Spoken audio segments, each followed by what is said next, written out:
સુરતમાં અમદાવાદની 7th day school જેવો કિસ્સો સામે આવ્યો। મહાનગરપાલિકા સંચાલિત શાળામાં 11 વર્ષના વિદ્યાર્થીએ અન્ય વિદ્યાર્થી પર હુમલો કર્યો।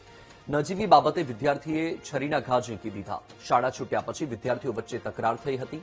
બોલાચાલી ઉગ્ર થતા વિદ્યાર્થી બેગમાંથી છરી કાઢીને અન્ય વિદ્યાર્થીને મારી દીધી। વિદ્યાર્થી ઇજાગ્રસ્ત થતા સિવિલ હોસ્પિટલમાં ખસેડાયો। પોલીસે સ્થળ પર દોડી જઈને ઘટનાની તપાસ શરૂ કરી। માત્ર 11 વર્ષનો વિદ્યાર્થી બેગમાં ચપ્પુ રાખે તે સમાજ માટે આંખ ઉઘાડતો કિસ્સો છે। નાની ઉંમરમાં ઘાતકી માનસિકતા સમાજ માટે લાલ બત્તી સમાન કિસ્સો।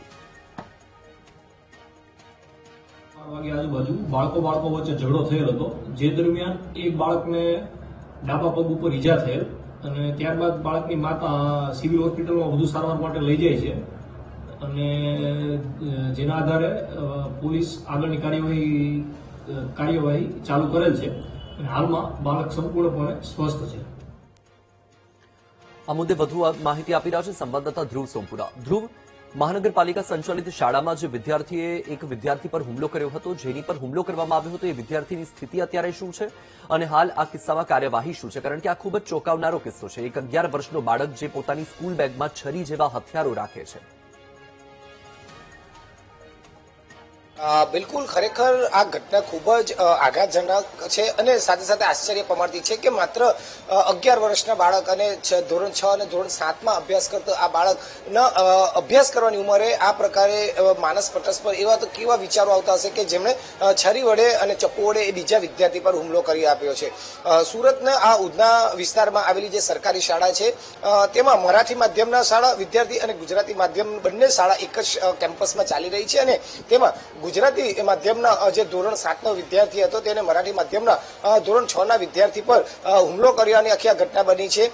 જો કે આ સમગ્ર ઘટનામાં જે શાળાના આચાર્ય છે તે બંને આપણી સાથે જોડાયા છે। ગુજરાતી માધ્યમના શાળાના આચાર્ય વર્ષાબેન પટેલ છે, સુરેશભાઈ છે મરાઠી માધ્યમના, બંને આચાર્ય સાથે આપણે વાત કરીશું। પહેલા બેન, આ ઘટના જે રીતે બની છે શું કહેવા માંગે છે, શું કહેશો આ ઘટનાને લઈને? તમારી શાળાના બંને વિદ્યાર્થીઓ હવે ગઈકાલની આ ઘટના છે, પણ અમારા ટાઈમ ટેબલ પ્રમાણે અમારી સ્કૂલ સવારે 7:15 થી 12:30 બાળકો માટે ને શિક્ષકો બધાની જ ફરજમાં આવે એ પ્રમાણે જ્યારે 12:30 વાગે બાળકો છૂટે છે ત્યારે અમારે મરાઠી માધ્યમના બાળકો બીજા માળે અને ગુજરાતી માધ્યમના બાળકો પ્રથમ માળે બેસે છે।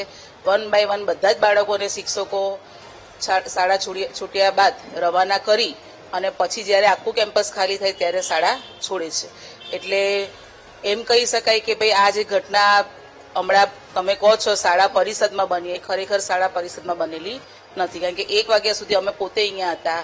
હવે 2 બાળકો એવા છે અમારા જે ભોગ બનનાર ને કરનાર, એ એક જ વિસ્તારમાંથી આવવાવાળા હોય, એટલે એમના કોઈ મિત્રતાના સંબંધ હોય, અડોસ પડોશના કંઈ સંબંધ હોય, એમની અંગત જે પણ પ્રશ્ન હોય, સ્કૂલ સમય બાદ જ્યારે ઘરે જતા હતા એટલે એ બાજુના વિસ્તારમાં આ ઘટના બની છે, જેની અમને શાળા સમય દરમિયાન 1 વાગ્યા સુધી કશી જાણ જ નહીં હતી। પણ એક વસ્તુ છે કે બાળકોનું અત્યારે જે રીતે અભ્યાસ 7મા ધોરણ એટલે સાવ નાના બાળકો કહેવાય, 11-12 વર્ષના બાળકો, અને અત્યારે જ્યારે ભણવાની ઉંમર છે આ જ ઉંમરમાં હથિયારો લઈને આ રીતે હુમલા કરવા અને આવી માનસિકતા રાખવી કેટલી ગંભીર છે અત્યારે સમાજમાં વિશે? હવે આ બાબત તો કેવી છે, આપણો સાયકોલોજીકલ વિષય થઈ જાય કે હવે એના ઘરનું વાતાવરણ કેવું હોય। આપણી ફરજ પ્રમાણે તો અમારી એ તો એક જ છે કે બાળક શાળાએ આવે તો આપણે એને કંઈક સારા પાઠ ભણાવીએ, અને ઓલરેડી હજુ સ્કૂલ શરૂ થવાને 10 જ દિવસ થયા છે, એટલે બાળકોની નિયમિતતા, શિસ્ત, સ્વચ્છતાના પાઠ અમે શાળા થકી શીખવીએ છીએ, પણ વાલી તરફથી એને શું શાળા સમય બાદ મળે એ તો હવે એક પ્રશ્ન થઈ જાય, એટલે હવે એ બાબતમાં તો અમે કશું કહી શકીએ એમ નથી। બિલકુલ, તમે જણાવશો મરાઠી માધ્યમના વિદ્યાર્થી પર આપના હુમલો થયો છે, કેટલું ગંભીર કહી શકાય અને આ ઘટના વિશે આપનું શું માનવું છે? ગઈકાલે સ્કૂલ છૂટ્યા પછી લગભગ અમે બધા શિક્ષકો હોય જ છે અને 1 વાગે પછીને આ ઘટના બની હશે। કદાચ આ જે ઘટના બની એ કેમ કે અમે પ્રિમાઇસીસમાં હાજર જ હોઈએ 1 વાગ્યા સુધીમાં, ત્યાં સુધી તો પ્રિમાઇસીસમાં નથી બની અને નજીકમાં પણ નથી બની, કેમ કે અમે ગયા પછી પણ આ ઘટનાની જ્યારે ધ્યાન થઈ તો અમે આજુબાજુમાં પડોશમાં પૂછ્યું, કેમ કે અમારી સ્કૂલ જે મેઇન રોડ પર આવે છે એ બધા અવર જવર ચાલુ જ હોય અને આવું કંઈક નાનું બાબત બી બને તો તરત અમારું ધ્યાન દોરવામાં આવે છે અને અમારા શિક્ષકો બધા બાળકો જ્યાં સુધી પ્રિમાઇસીસ છોડે ને ત્યાં સુધી ઉપસ્થિત જ હોય છે। આ જે ઘટના બની એ ધોરણ 6નો છોકરો હતો અને એ જ વિસ્તારમાં રહેતો ગુજરાતી માધ્યમનો છોકરો હતો। એ ઘરે જતા હોય તો રસ્તામાં આ ઘટના બની હશે અને બંને છોકરાઓનું માધ્યમ અલગ છે, બેસવાની વ્યવસ્થા પણ અલગ છે, એક ક્લાસમાં પણ નથી એ છોકરાઓ, એટલે એમના અંગત કે પારિવારિક વિસ્તારમાં એમનું કંઈ અદાવત હશે કે પછી એ લોકો એક વિસ્તારમાં રહેતા હોય એ રીતે ઘટના સ્કૂલના નજીકમાં તો નથી બની, શાળા સમય દરમિયાન પણ નથી. જે રીતે પોલીસ તપાસમાં અને પોલીસ જે રીતે માહિતી મળી એમાં કીધું કે બાળકના બેગમાંથી ચપ્પુ મળ્યું અને એના વડે પછી એને અચાનક હુમલો કર્યો, કોઈ બાબતે તકરાર થઈ હશે ને, તો કેટલું ગંભીર કહેવાય. બાળકો જે બેગમાં પુસ્તકો લાવવા જોઈએ એની સાથે સાથે આવા હથિયારો પણ ક્યાંક આવી જતા હોય.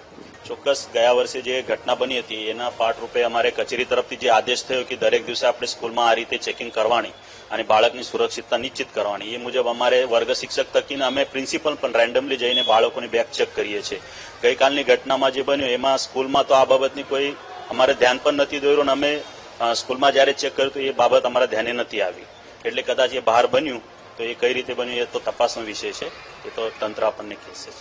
બીજી એક વાત એ કે જે ઉંમરમાં બાળકો ભણવાનો સમય છે અને આટલી નાની ઉંમરમાં બાળક જ્યારે હથિયાર લઈને આવી જાય તો એનું ભવિષ્ય કેટલું અંધકારમય હોય ને, કેટલો ચિંતાનો વિષય છે તમામ વાલીઓ માટે, સમાજ માટે. આ છે ખરેખર આ વસ્તુ ખૂબ જ આઘાતજનક છે. ઓછી ઉંમરમાં આવી માનસિકતા ધરાવવી આ ખોટી વાત છે.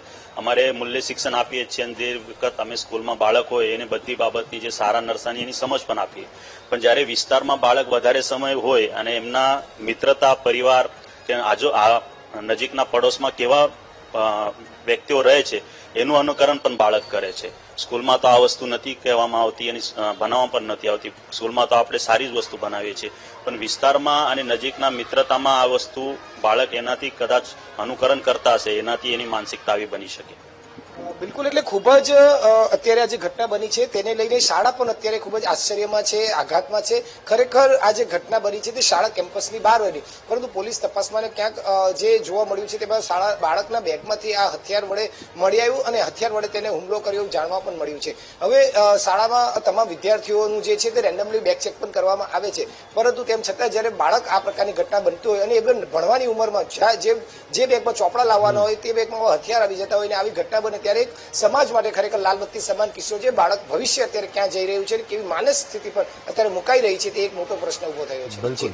ધ્રુવ, આપ માહિતી સાથે જોડાયા, આપનો આભાર. અને હવે વાત